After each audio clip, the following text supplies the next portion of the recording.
Good morning and welcome to worship.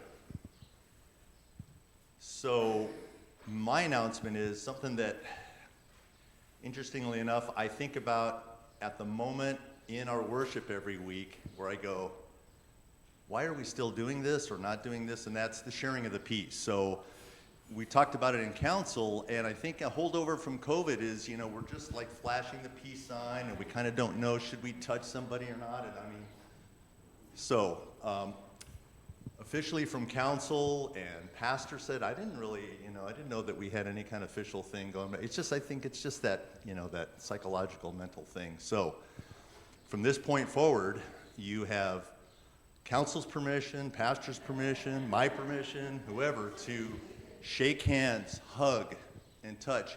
Now, if anybody here is not comfortable with that, you can still do, I think, the peace sign in front of you, and that should be a clue or just some kind of a sign that, well, maybe that person's not comfortable touching.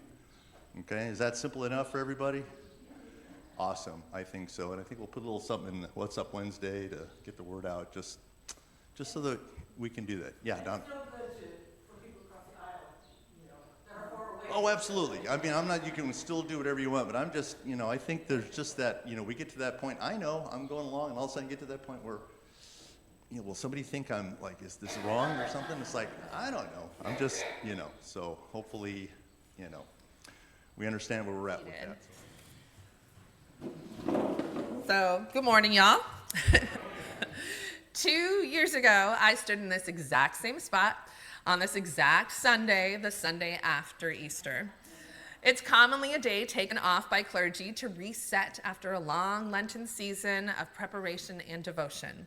So we have lay leaders like myself fill in, like I explained to you. So if you're new here or visiting, don't panic. This isn't our usual thing. I only preach once a year or so, so come back next week and try out Pastor Rick. Does anybody remember my sermon from 2 years ago about zombie Jesus? No? Receiving peace? Yeah, sign language? Well, guess what? It's the exact same gospel today.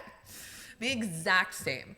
As some of you might know, there's something called the lectionary. Quick overview. A few decades ago, the leaders of several Protestant denominations got together, sorted through the Bible, picked a verse for each Sunday.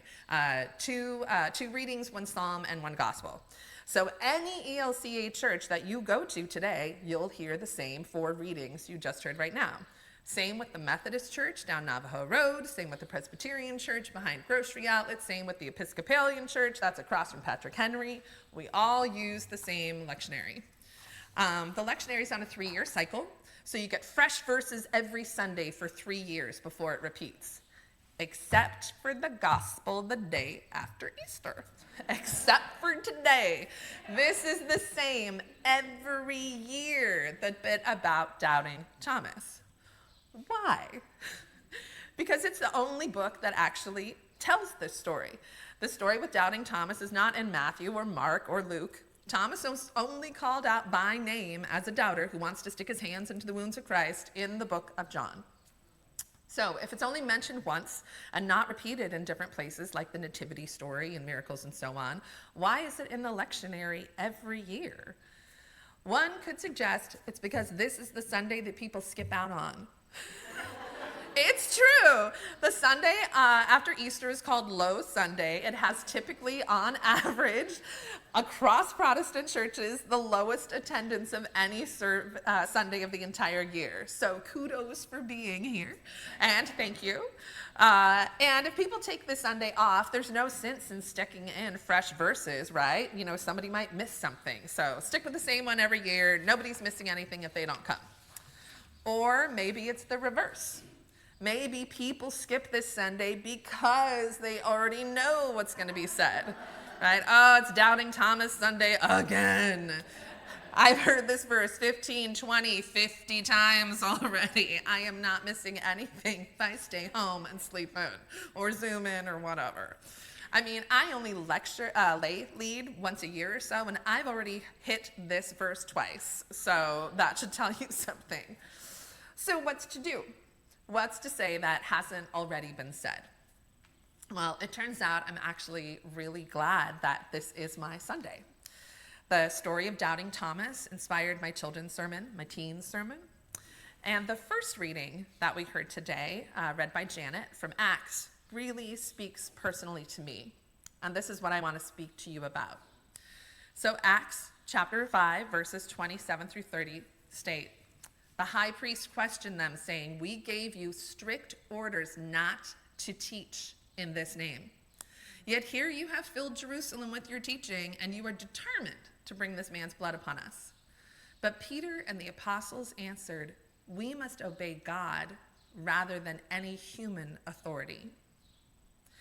Let me tell you why this verse hits me so personally. I'm a teacher. I teach full-time at Grossmont College, and colleges have recently been given strict orders about how and what to teach. We are not to teach about allyship or social justice. We are to remove words from our curriculum that are associated with the DEI, words like diversity, equality, inclusion, gender, cultural, women. These are words that might put us in non-compliance with these strict orders.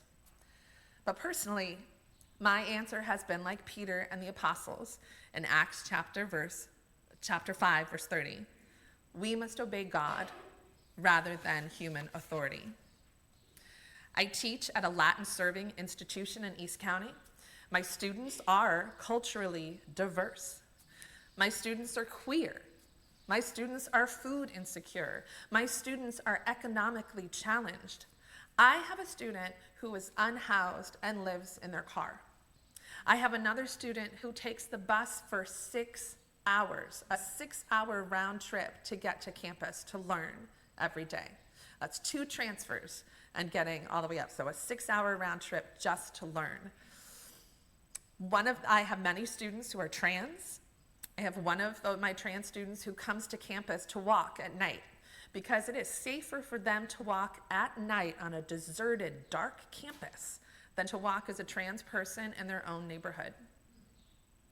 These students, these people, are God's beloved. Jesus extends peace to them as he does to any of us. Jesus was not afraid to teach that all people are valuable and equal: women, lepers, Samaritans, sinners. How can I not model allyship as a teacher and as a Christian? How can I not speak about diversity with a diverse group of students? How can I not teach about social justice when it is so desperately needed? Acts chapter 5, verse 30 confirms what we already know, that heavenly authority trumps human authority. And if what is being done by human authority, by our human leaders, is wrong, we must resist it. We must be strong in faith and disobey. How can we be complacent as Christians when Christ welcomes children, but our government is ending Head Start programs? When Christ was a refugee, but our government is vilifying refugees who seek asylum here? When Christ was crucified without trial, and yet our government is imprisoning our neighbors without due process? When Social Security is cut, leaving our seniors without the money that they earned through their lifetime of work, they may soon be like the widow who comes with nothing but 2 coins to give as an offering. I will not be silent. I will speak, and I will teach, empowered by the righteousness that God gives all of us, for we have been shown the way and the light and been commanded to shine in the darkness. I know this sounds political, but it really is social. It is an effort to try to build the community that Jesus began, to live into the commandment that we love our neighbor, to help ensure that thy will be done on earth as it is in heaven. For in heaven, 1 in 5 children do not go to bed hungry. For in heaven, the sick are not left to suffer because they cannot afford care. In heaven, we do not shun our fellow saints and angels because they have a different skin color or gender than our own. We must have accountability to what we say we believe. After the sermon, we're going to sing the Canticle of the Turning. We've been singing some of my favorites this morning from my Methodist church, but the Canticle of the Turning is my favorite Lutheran hymn. I gain strength from those lyrics. Though I am small, my God, my all, you work great things in me. None of us are too small to try to make a difference, to right the wrongs that we see. I hear a call to action and a warning. Let the king beware, for your justice tears every tyrant from his throne. And I hear a promise. The hungry poor shall weep no more. Let us not sit idly by. Let us lead with love. Let us teach. Let us help the dawn draw near, and let the fires of his justice burn. Amen. Amen.